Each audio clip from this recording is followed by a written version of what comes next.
Hi guys, আমরা 5 minute পরে এখানে আসলাম। এখন দেখবো ডিমটা হয়েছে কিনা।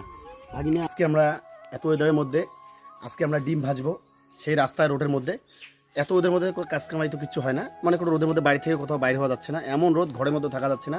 আমরা আজকে প্ল্যান করছি, ভাগিনা আমি আর একটা বিয়ে ভাই প্ল্যান করছি আমরা রোডের মধ্যে ডিম ভাজবো। তা দেখি ডিমটা ভাজা যায় কিনা, রোডের মধ্যে এত ওয়েদারের মধ্যে ভাজা যায় কিনা। ভাগিনা তুমি কিছু বললে বলো।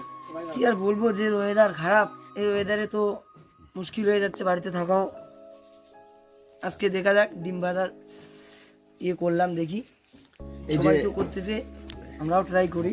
যে আমরা ডিম ভাজার পদ্ধতি নিয়ে নিয়েছি এখানে। আজকে এত ওদের মধ্যে আমরা কোথাও ঘুরি নেই, দেখি বাড়িতে আছে, দেখি আজকে এখানে ডিম ভাজানো যায় কিনা, এখানে মানুষ বসে এইখানে বানানো যায় কিনা দেখি। ঠিক আছে, তোমরা সবাই রেডি করো, ওগুলা রেডি করো, এখানে ইসে করো, লবণ হলুদ দাও এখানে, দাও লবণ দাও, একটু বেশি দাও, একটু হলুদ দাও এখানে। আমরা এখানে গাইস আমরা এখানে পেঁয়াজ দিই নেই, পেঁয়াজ মরিচ দিলে একটু